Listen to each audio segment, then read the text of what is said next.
ఇప్పుడు సమావేశం జరుగుతున్నప్పుడే నాకు కొందరు వ్యక్తులు చెప్తున్నారు మందుల సామేల్ గారు నా గురించి కామెంట్ చేసిందని చెప్పి.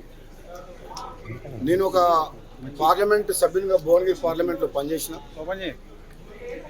ఒక నల్గొండ జిల్లా ఎమ్మెల్సీగా పనిచేసిన. 2014లో కోమటిరెడ్డి వెంకటరెడ్డి గారి గెలుపు కోసం అని చెప్పి ఆ రోజు ఏఐసిసి నన్ను పార్లమెంట్ ఇన్ఛార్జ్గా పెట్టినారు. అప్పుడు కూడా వెంకటరెడ్డి గారి గెలుపు కోసం కృషి చేసిన. 2020 మొన్నటి ఎలక్షన్లో, పార్లమెంట్ ఎలక్షన్లో కూడా నేను మునుగోడు ఎమ్మెల్యే ఉన్నా సరే, నేను మంత్రిని కూడా కాదు, మునుగోడు ఎమ్మెల్యేని. కానీ కాంగ్రెస్ పార్టీ అధిష్టానం, నాకున్న పరిచయాలు, నేను అంత గతంలో చేసిన సేవ దృష్ట్యా ఈ కాంగ్రెస్ పార్టీ బలహీనంగా ఉన్నప్పుడు భువనగిరి పార్లమెంట్లో ఆనాడు 2009లో మహాకూటమి వ్యతిరేకంగా 140,000 మెజార్టీతోటి పార్టీలకు అతీతంగా కూడా నేను గెలిచిన. భువనగిరి, ఆలేరు, జనగామ, తుంగతుర్తి, నగరికల్ ప్రాంతంలో, మునుగోడు ప్రాంతంలో కమ్యూనిస్టులు, కాంగ్రెస్, టీడీపీ, టీఆర్ఎస్ బలంగా ఉండేది ఆ రోజుల్లో. ఈ 2009లో నేను ఎంపీగా వచ్చిన తర్వాత ఈ ప్రాంతంలో కాంగ్రెస్ పార్టీ బలోపేతం కోసం చాలా కృషి చేసిన.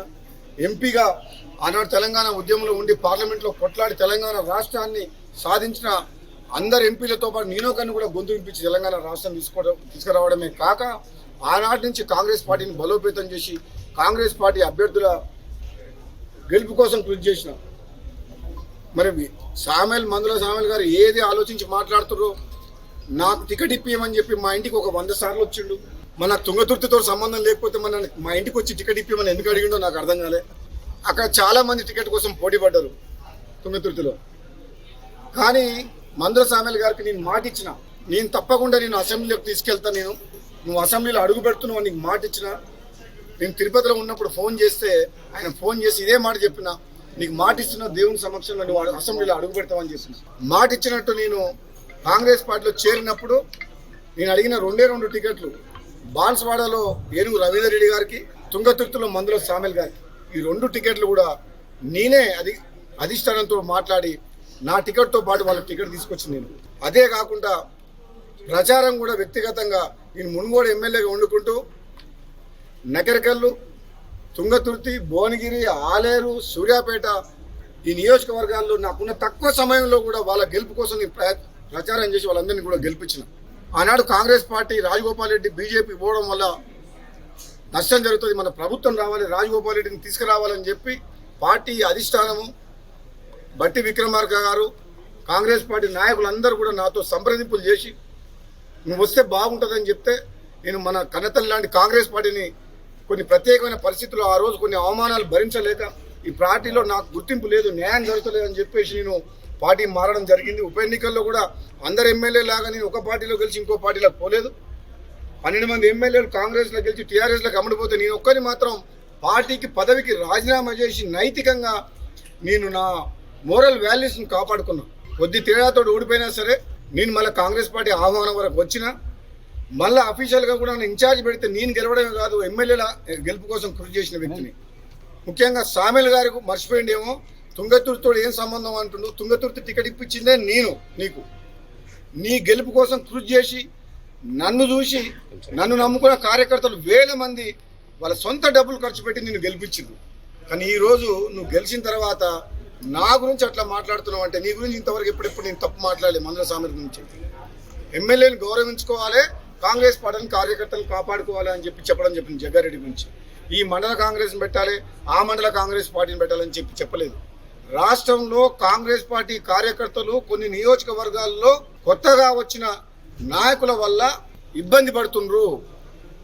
మొదటి నుంచి కాంగ్రెస్ పార్టీ నమ్ముకున్న కార్యకర్తలకు అన్యాయం జరగవద్దు అని చెప్పి గాంధీ భవన్ సాక్షిగా చెప్పినా, మళ్ళీ ఇప్పుడు చెప్తున్నా, తుంగతుర్తి నగరికల్ కాదు రాష్ట్రం మొత్తంలో తెలంగాణలో ఉన్న కాంగ్రెస్ పార్టీ కార్యకర్తలను కాపాడుకోవాల్సిన బాధ్యత నాలాంటి వ్యక్తి మీద ఉన్నది.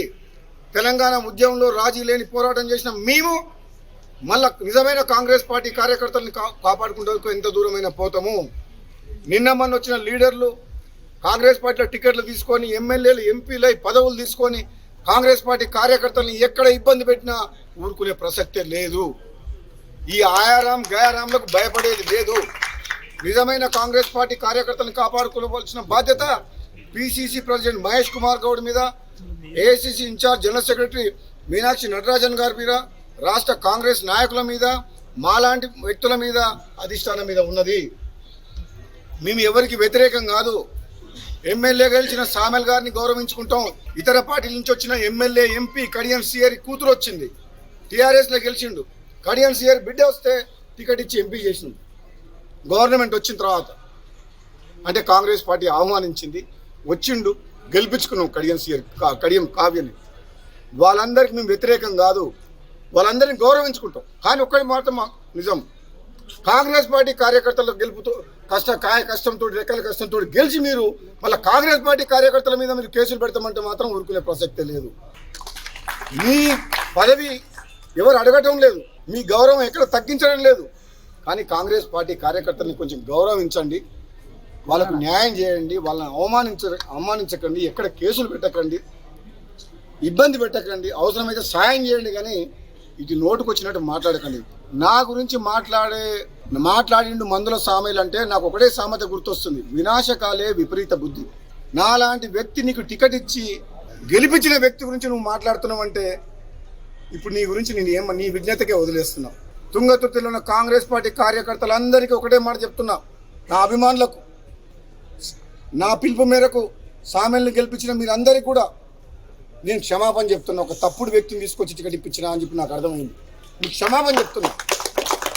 ఈరోజు ఎవరైతే బాధపడుతున్నారో ఆ ఎమ్మెల్యే వల్ల వాళ్ళందరికీ నేను క్షమాపణ చెప్తున్నా. మీరందరూ కూడా సహనంతో ఉండండి, మీరు తొందరపడకండి. నా గురించి ఎవరు ఎన్ని మాట్లాడినా, మందుల సామెల్ గారు ఎన్ని మాట్లాడినా మీరు రియాక్ట్ కాకండి. మీ ఎమ్మెల్యేని మీరు గౌరవించుకోండి, మీ ఎమ్మెల్యేని మీరు గౌరవించుకొని ఆయనకు సహకరించండి. మీ నియోజకవర్గాన్ని అభివృద్ధి చేసుకోండి, కాంగ్రెస్ పార్టీని బలోపేతం చేసుకోండి. మీరు భయపడకండి, కాంగ్రెస్ పార్టీ మీ వెంట ఉంటుంది, మిమ్మల్ని కాపాడుతుంది. మీరు తొందరపడి ఎక్కడ కూడా ఎమ్మెల్యేకి వ్యతిరేకంగా ప్రెస్ మీట్లు కానీ, పోస్టులు కానీ, సోషల్ మీడియాలో కానీ దయచేసి కోమటిరెడ్డి బ్రదర్స్ అభిమానులు ఎక్కడ మీరు తొందరపడకండి. నేను ఆయన ఎమ్మెల్యే విజ్ఞతకే వదిలిస్తున్నా కాబట్టి దయచేసి అర్థం చేసుకొని రాబోయే రోజుల్లో కాంగ్రెస్ పార్టీ కలిసికట్టుగా ఉంటందుకు, సమైక్యంగా పనిచేసేందుకు, మళ్ళీ అధికారంలోకి వస్తేందుకు, మనం రాహుల్ గాంధీ గారిని ప్రధానమంత్రి చేసేందుకు మనం ఐకమత్యంతో పనిచేస్తాం. కానీ గ్రూపులుగా విడిపోయి మనం కొట్లాడి బీఆర్ఎస్ పార్టీకి లాభయ్యే విధంగా మీరు చేయకండి అని చెప్పి కాంగ్రెస్ పార్టీ కార్యకర్తలకు చెప్తున్నాను. Thank you.